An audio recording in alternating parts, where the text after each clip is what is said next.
எரேமியா 44 அதிகாரம். எகிப்து தேசத்தில் குடியேறி மிக்தோலிலும் தக்பானேசிலும் நோப்பிலும் பத்ரோஸ் சீமையிலும் வாசமான எல்லா யூதரையும் குறித்து எரேமியாவுக்கு உண்டான வசனம். இஸ்ரவேலின் தேவனாகிய சேனைகளின் கர்த்தர் சொல்லுகிறது என்னவென்றால், நான் எருசலேமின் மேலும் யூதாவின் சகல பட்டணங்களின் மேலும் வரப்பண்ணின தீங்கையெல்லாம் நீங்கள் கண்டீர்கள். இதோ அவர்களும் நீங்களும் உங்கள் பிதாக்களும் அறியாத தேவர்களுக்கு தூபம் காட்டவும் ஆராதனை செய்யவும் போய் எனக்கு கோபம் மூட்டும்படிக்கு செய்த அவர்களுடைய பொல்லாப்பு நிமித்தம் அவைகள் இந்நாளில் பாழாய் கிடக்கிறது. அவைகளில் குடி இல்லை. நான் வெறுக்கிற இந்த அருவருப்பான காரியத்தை செய்யாதிருங்கள் என்று தீர்க்கதரிசிகளாகிய என் ஊழியக்காரரை கொண்டு உங்களுக்கு ஏற்கனவே சொல்லி அனுப்பி கொண்டிருந்தேன்.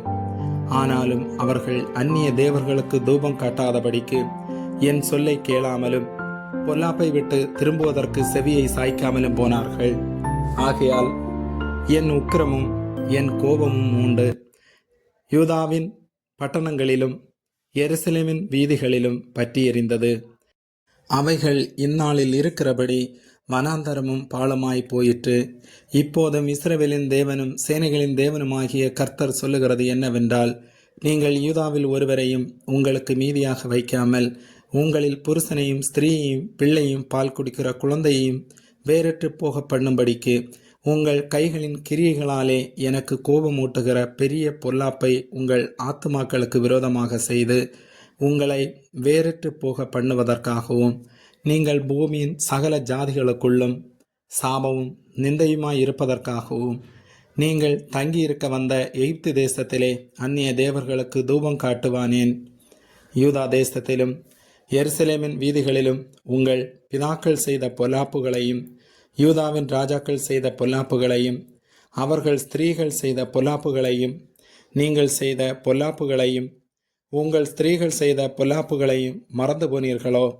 அவர்கள் இந்நாள் மட்டும் மனம் நொறுங்குண்டதுமில்லை, அவர்கள் பயப்படுகிறதுமில்லை. நான் உங்கள் முன்பாகவும் உங்கள் பிதாக்கள் முன்பாகவும் வைத்த என் வேதத்தின்படியும் என் கட்டளைகளின்படியும் நடக்கிறதும் இல்லை.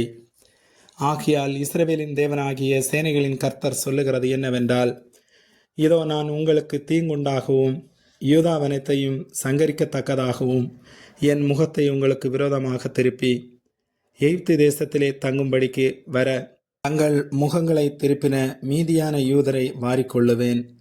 அவர்கள் அனைவரும் எகிப்து தேசத்திலே நிர்மூலமாவார்கள். அவர்கள் சிறியவன் முதல் பெரியவன் வரைக்கும் பட்டயத்துக்கு இரையாகி பஞ்சத்தாலும் நிர்மூலமாவார்கள். அவர்கள் பட்டயத்தாலும் பஞ்சத்தாலும் செத்து சாபமும் பாழும் பழிப்பும் நிந்தையுமாவார்கள். நான் எருசலேமை தண்டித்தபடி எகிப்து தேசத்தில் குடியிருக்கிறவர்களையும் பட்டயத்தாலும் பஞ்சத்தாலும் கொள்ளை நோயாலும் தண்டிப்பேன். எகிப்து தேசத்திலே தங்கவும் மறுபடியும் தங்கள் ஆத்துமா வாஞ்சித்திருக்கிற யூதா தேசத்திலே குடியேறுவதற்கு அங்கே திரும்பி போகவும் வேண்டுமென்று இங்கே வந்த மீதியான யூதரிலே மீதியாய் இருக்கிறவர்களும் தப்புகிறவர்களும் இல்லை, தப்பி போகிறவர்களாகிய மற்றவர்களோ ஒழிய அவர்களில் ஒருவரும் அங்கே திரும்புவதில்லை என்றார் என்று சொன்னான். அப்பொழுது தங்கள் ஸ்திரீகள் அந்நிய தேவர்களுக்கு தூபம் காட்டினதாக அறிந்திருந்த எல்லா புருஷரும் பெரிய கூட்டமாய் நின்றிருந்த எல்லா ஸ்திரீகளும் எகிப்து தேசத்தில் பத்ரோசிலே குடியிருந்த சகல ஜனங்களும் எரேமியாவுக்கு பிரதியுத்தரமாக, நீ கர்த்தருடைய நாமத்தில் எங்களுக்கு சொன்ன வார்த்தையின்படியே நாங்கள் உனக்கு செவிகொடாமல் எங்கள் வாயிலிருந்து புறப்பட்ட எல்லா வார்த்தையின்படியையும் நாங்கள் செய்து வனராக்கினிக்கு தூபம் காட்டி அவளுக்கு வானபலிகளை வார்ப்போம். நாங்களும் எங்கள் பிதாக்களும் எங்கள் ராஜாக்களும் எங்கள் பிரபுக்களும் யூதா பட்டணங்களிலும் எருசலேமின் வீதிகளிலும் செய்தது போலவே செய்வோம்.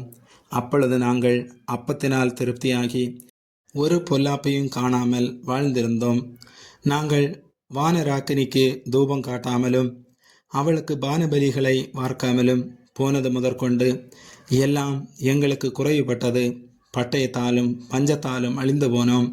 மேலும் நாங்கள் வானராக்கினிக்கு தூபம் காட்டி அவளுக்கு பானபலிகளை வார்த்தபோது நாங்கள் எங்கள் புருஷரின் அனுமதி இல்லாமல் அவளுக்கு பணியாரங்களை சுட்டு வானபலிகளை வார்த்து அவளை நமஸ்கரித்தோமோ என்றார்கள். அப்பொழுது எரேமியா தனக்கு இப்படிப்பட்ட மறுமொழி கொடுத்த சகல ஜனங்களாகிய ஸ்திரீ புருஷர்களையும் மற்ற யாவரையும் நோக்கி, யூதாவின் பட்டணங்களிலும் எருசலேமின் வீதிகளிலும் நீங்களும் உங்கள் பிதாக்களும் உங்கள் ராஜாக்களும் உங்கள் பிரபுக்களும் தேசத்தின் ஜனங்களும் காட்டின தூபங்களை அல்லவோ கர்த்தர் நினைத்து தம்முடைய மனதிலே வைத்து கொண்டார்.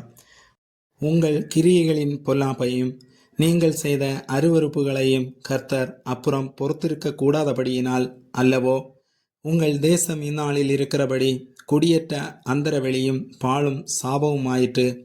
நீங்கள் தூபம் காட்டி கர்த்தருக்கு விரோதமாக பாவம் செய்து கர்த்தருடைய சத்தத்துக்கு செவி கொடாமலும் அவருடைய வேதத்துக்கும் அவருடைய கட்டளைகளுக்கும் அவருடைய சாட்சிகளுக்கும் இணங்கி நடவாமலும் போனபடியினாலே இந்நாளில் இருக்கிறபடி இந்த தீங்கு உங்களுக்கு நேரிட்டது என்றான்.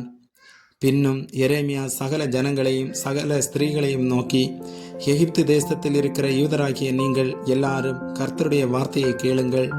இஸ்ரவேலின் தேவனாகிய சேனைகளின் கர்த்தர் சொல்லுகிறது என்னவென்றால், வானராக்கனிக்கு தூபம் காட்டவும் அவளுக்கு பானபலிகளை வார்க்கவும் நாங்கள் நேர்ந்து கொண்ட பொருத்தனைகளை எவ்விதத்திலும் செலுத்துவோம் என்று நீங்களும் உங்கள் ஸ்திரீகளும் உங்கள் வாயினாலே சொல்லி உங்கள் கைகளினாலே நிறைவேற்றினீர்கள்.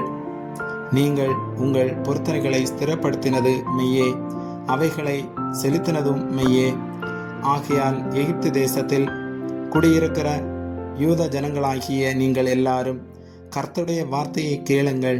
இதோ கர்த்தராகிய ஆண்டவருடைய ஜீவனானை என்று எகிப்து தேசமெங்கும் ஒரு யூதா மனுஷன் வாயினாலும் இனி என் நாமம் வழங்கப்படுவதில்லை என்று நான் என் மகத்தான நாமத்தை கொண்டு ஆணையிடுகிறேன் என்று கர்த்தர் சொல்லுகிறார். இதோ நான் அவர்கள் மேல் நன்மைக்கல்ல தீமைக்கே ஜாக்கிரதையாய் இருப்பேன். எகிப்து தேசத்தில் இருக்கிற யூதா மனுஷர் எல்லாரும் ஒளிந்து தீருமளவும் பட்டயத்தாலும் பஞ்சத்தாலும் சங்காரமாவார்கள். ஆனாலும் பட்டயத்துக்கு தப்புகிறவர்கள் எகிப்து தேசத்திலிருந்து யூதா தேசத்துக்கு கொஞ்சம் பேராய் திரும்புவார்கள். அப்படியே எகிப்து தேசத்திலே தங்கியிருக்க வந்த யூதாவில் மீதியான அனைவரும் அக்காலத்திலே தங்களுடைய வார்த்தையையோ என் வார்த்தையோ யாருடைய வார்த்தை மெய்ப்படும் என்று அறிவார்கள். நான் இவ்விடத்தில் உங்களை தண்டிப்பேன் என்று உங்களுக்கு விரோதமாய் சொன்ன என் வார்த்தைகள் மெய்ப்படும் என்று நீங்கள் அறிவதற்கு உங்களுக்கு இதுவே அடையாளம் என்று கர்த்தர் சொல்லுகிறார். இதோ நான் யூதாவின் ராஜாவாகிய சிதேக்கியாவை அவனுடைய சத்ருவும் அவன் பிராணனை வாங்க தேடினவனுமாகிய நேபுகாத் நேச்சார் என்னும் பாபிலோன் ராஜாவின் கையில் ஒப்பு கொடுத்தது போல நான் பார்வோன் ஒப்பிரா என்னும் எகிப்தின் ராஜாவையும் அவனுடைய சத்துருக்களின் கையிலும் அவன் பிராணனை வாங்க தேடுகிறவர்களின் கையிலும் ஒப்பு கொடுப்பேன் என்று கர்த்தர் சொல்லுகிறார் என்றான். ஆமேன்.